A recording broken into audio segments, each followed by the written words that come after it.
Hi, this is Rudy Jones, PalmettoStateBaseball.com. Welcome to the South Carolina College Baseball video recap for Sunday, May the 25th. There were 3 games involving state teams played on Sunday. Let's take a look at what happened. In the Sun Belt Conference Tournament Championship game down in Montgomery, Alabama, Coastal Carolina rallied from a 3-2 deficit with a 5-run 5th inning and held off Southern Mississippi to win the Sun Belt Tournament Championship by a score of 7-5. The Chanticleers improved to 48-11. They've won 18 straight games, and the result today marked the end of an 18-game winning streak by Southern Mississippi. Coastal and Southern Miss finished 1-2 in the Sun Belt Conference standings in the regular season, but they did not meet during the regular season. So this game was highly anticipated today, and it turned out to be a great game.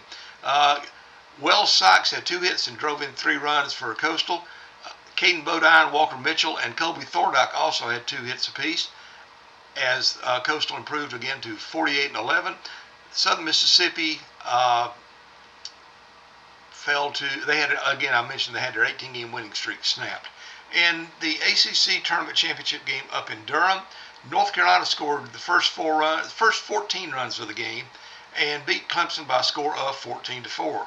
Tar Heels had a 4-0 lead after 3 innings and then scored 8 runs in the 5th inning to jump out to a big lead and coasted from there. The Heels improved to 42-12 and win their 9th ACC Tournament Championship. Cam Canarella had a 2-run homer for Clemson, extending his hitting streak to 19 games, and I believe I heard the Clemson radio crew say he's got a 41-game on-base streak. Pretty neat stuff for the Tigers. Clemson, like Coastal, found out Sunday night they will be one of the 16 regional hosts for the NCAA tournament beginning this weekend. They will find out on Monday the teams at their regional and whether or not there'll be a top 8 national seed, which is of course a plus. In the only other game played on Sunday involving the state teams, out in Grand Junction, Colorado, Florida Stars and Tech scored the first 5 runs of the game. Shelton State out of Alabama cut it 5-4. Then the Stingers scored 11 runs in the 6th and run-ruled Shelton State by a score of 16-4 in the opening round game for the Stingers. FD Tech improved to 52-10. Patrick Evans was 4 for 5 with 2 doubles and 4 RBIs for FD Tech. Josh Campos singled, tripled, and homered, and Zach Hunt joined Campos in driving in 3 runs apiece. Jackson Sionic and Diego Garcia added 2 RBIs apiece for the Stingers, and Mike Joyce pitched a complete game for FD Tech, which of course should help the bullpen as the tournament goes along. Again, Tech will play on Tuesday. Those are the only 3 games involving the state team played on Sunday. Well, how about other conference championship games? In the SEC Tournament Championship down in Hoover, Vanderbilt beat Ole Miss 3-2. In the Southern Conference Tournament Championship in Greenville, East Tennessee State beat Sanford by a score of 7-5. In other games in the NCAA World Series, Johnson County avoided elimination with a 14-13 win over Eastern Oklahoma, and Blinn and Southwestern are to play in an elimination game sometime Sunday night. It's supposed to start at 9. It's almost 10. Has not started yet. But anyway, that's that. How about the host teams for the NCAA regionals? There are 16 hosts named.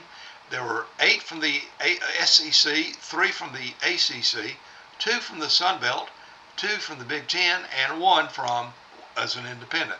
The SEC teams named were, in addition, where are they? All right, Arkansas, Auburn, Georgia, LSU, Ole Miss, Tennessee, Texas, and of course conference champion Vanderbilt.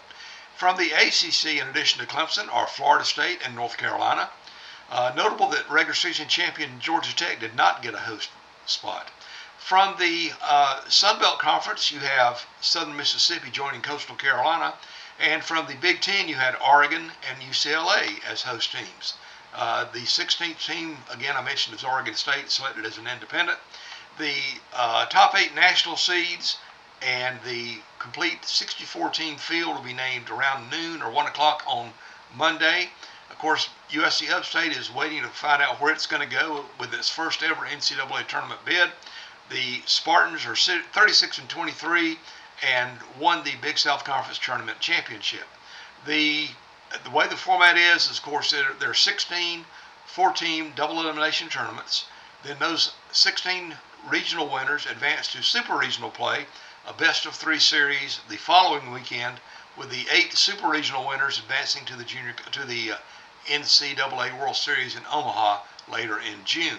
Of course, it's advantageous to be one of the top 8 national seeds, because if you win, you'll be guaranteed being a host for the super regional round, best of 3 super regionals. So both Clemson and Coastal Carolina are hoping they're going to hear their names called.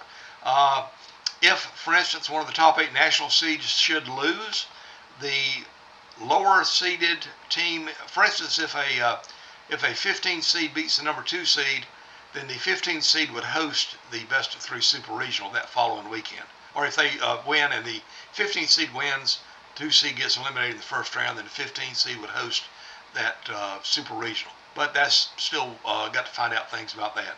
Again, the tournament field is supposed to be announced on Monday around noon or 1 o'clock. That's it for the South Carolina College Baseball video recap for Sunday, May the 25th. This is Rudy Jones of PalmettoStateBaseball.com, saying you can always find updates on X at the handle of Palmetto Base, and I post what I can to find out at PalmettoStateBaseball.com. Thanks for following, thanks for listening or watching this, and I appreciate your feedback as to what you think I need to do to make college baseball coverage better in the state of South Carolina. Again, Rudy Jones, Sunday night, May the 25th. Good night. Jesus loves you.